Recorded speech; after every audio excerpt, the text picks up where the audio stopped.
This is Army Boot Camp.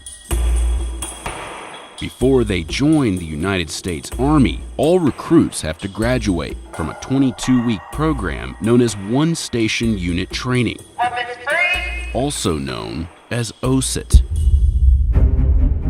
It happens here at Fort Benning, a 182,000-acre military installation that straddles the Alabama-Georgia border about 100 miles southwest of Atlanta. Every year, more than 18,000 soldiers graduate before joining the more than 470,000 people actively serving in the Army. 13, 14, 15. Although most of the recruits that we saw during our time there were male, recruits train together in gender-integrated platoons.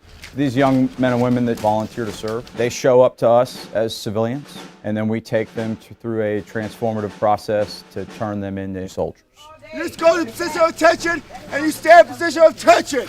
On a rain-soaked week in February, we spent 4 days inside the Army's Maneuver Center of Excellence, which trains soldiers to serve in the infantry and armor branches. We saw different companies at various stages of training. On day one, new infantry recruits on a bus from the Atlanta airport arrive at the 30th AG Battalion headquarters, where all new recruits are received. Listen up! You only got one to hear from you at this point is yes, drill sergeant, no drill sergeant. You understand? Yes, drill sergeant! When I tell you, you will pass your folders to the front! The minimum age to enlist in the Army is 17, and the maximum age is 35. The base salary for an entry-level private is about $20,000 a year. Let's go! 30 seconds! Hurry up, find your bag! Once they're off the bus, the first order of business is establishing the code of conduct. Because I promise you, if you don't pay attention to what I'm about to tell you, you're going to make your Army career very short. You treat everybody with dignity and respect, regardless of race, religion, color, national origin, gender, sexual orientation, and all other protected categories. Yes? Yes, Drill Sergeant! Sexual assault is any unwanted physical contact in a sexual nature. So if you put your hands on another individual and you're not instructed to, or you're not saving their life, and they file a sexual assault, and it comes down that you put your hands on this individual when you weren't supposed to, that is going to be on you. You will get kicked out of the military, and then you'll probably have to file as a registered sex offender. Do you understand? Yes, Drill Sergeant! Before they go inside, the new recruits learn some basic commands and standing positions. Everyone look down at their toes. You should be able to fit a slice of pizza in between your toes. If you look around, they're going to see you. Because you're taller than everyone else! Quickly! Who wants to sit there? Move your feet! Grab one and go, it's all the same! The recruits grab the snack that's waiting for them inside, consisting of a fruit cup, sunflower seeds, a granola bar, and a juice box. Watch the video, remain silent! Since 1775, the Army has been the bearer of our nation's strength in every crisis or conflict. Make no mistake about it, the journey you are embarking upon will not be easy. But you wouldn't be here if we didn't think you couldn't meet the challenge. Listen up for your last 4-year social. After being welcomed, recruits begin what's known as processing, which can take 1 to 2 weeks before their actual training begins. In a little bit, we'll give you a period to go in a room by yourself. First, they're given one last chance to discreetly dispose of prohibited contraband, like drugs, alcohol, tobacco, and inappropriate photographs. If any photo you possess on your phone is less than a bathing suit, you will not have it. You will delete them all. Recruits get rid of contraband in an amnesty room, where they dispose of it by throwing it down a metal chute. Is anybody confused on what you can and cannot have? The next morning, the recruits report to the barber shop, where one barber has worked at Fort Benning for almost 60 years. I've been here ever since 1963. That's a long time.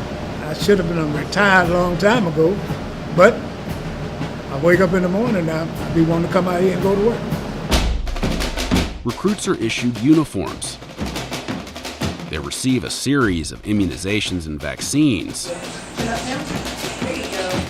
and get their official photo taken, along with myriad housekeeping details that fill up their 1 to 2 week stay in processing. Hey, sit up straight. That is, until processing ends and the time for training finally arrives. Let's go. Grab your bags and go. We found a company of recruits about to begin training in the armor school. Who's the bridle? These recruits are about to be picked up and taken to their barracks, where they'll reside for the rest of their training. Let's go. You guys are going to the front bus. Go. This is the last chance for recruits to change their minds before training begins, like one recruit who decided to stay behind. This short bus ride from processing to their new barracks will be the most peaceful moments these recruits will experience for a while. What happens next is known as the shark attack. Run! Run! That goes on who you want! You want run! Everywhere you freaking go! Go! Run! Run! Did they say what? Get your bags up right now! Get your bags up! This way! Let's go! You're a tough guy! Don't move! Do something! Do something!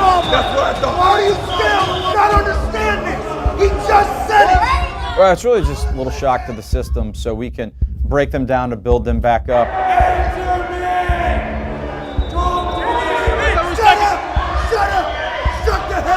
We're breaking a lot of habits from the civilian world, and nothing better than a little shock to the system to establish that that drill sergeant is in charge to let us start our training. Pick up your bag and hold it! The recruits spend much of the shark attack holding their heavy rucksacks above their heads, Over your head! which takes a physical toll. Why is that so difficult? You can't pick that bag up. You decided to join the army and you can't pick that bag up.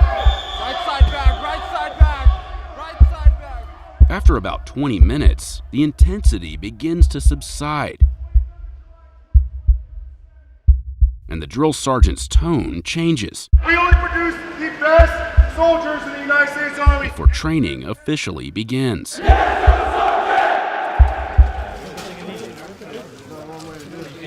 After the shock and awe of the shark attack, things do appear to calm down. Is it a video? It's a movie. Alpha 347. I always wanted to be a star. We found this group of infantry soldiers in week 11 of their training, practicing on the firing range. The mood was much more relaxed, Try to get 8 up on my level. and their conversations with their drill sergeants are conducted at normal volumes, like when this drill sergeant educated the recruits on the meaning of the military expression 8 up. Is a piece of 8 up gum good? You don't want something that's 8 up, right? You want something fresh. You break the seal, it smells like olive oil, right?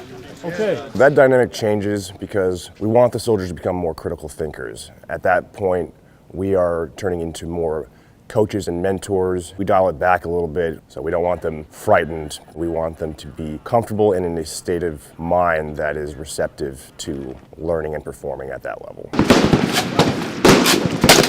Up to 241 hours of infantry OSIT are devoted to marksmanship, where recruits fire about 2,500 rounds using the M4 carbine, as well as the M249 squad automatic weapon, or SAW.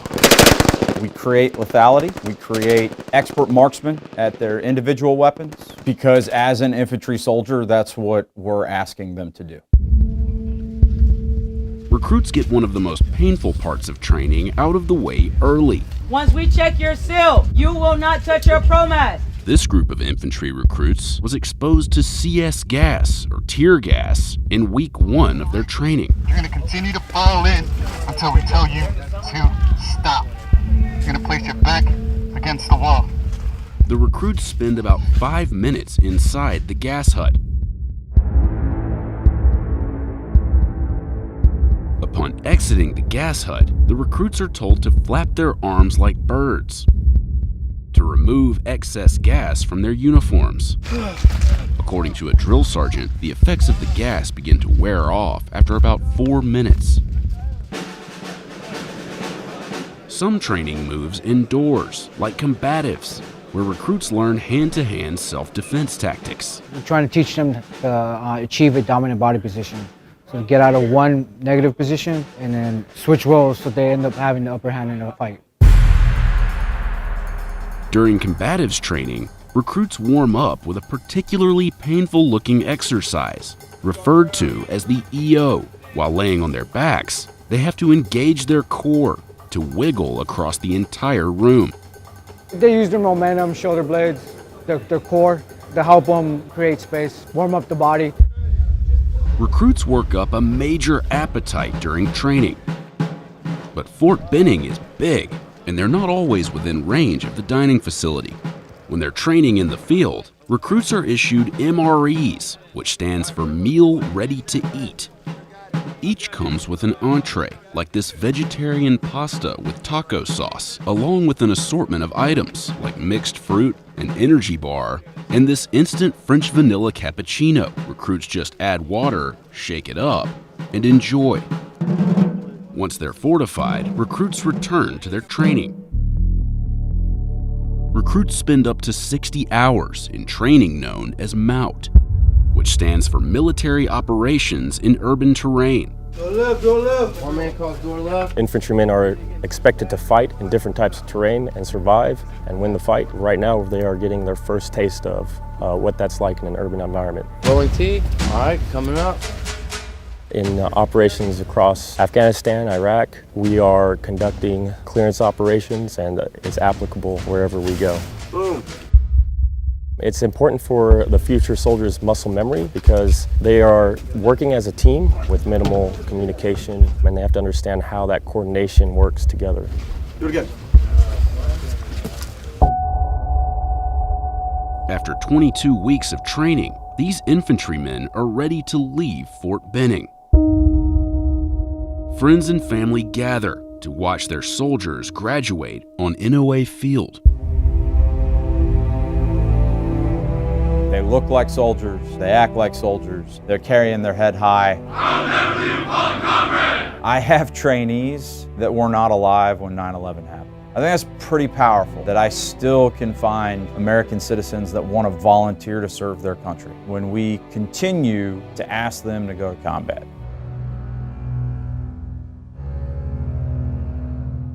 These new infantrymen don't have long to greet their loved ones. Get on the bus! Or say goodbye to their friends before leaving Fort Benning to begin their service in the United States Army.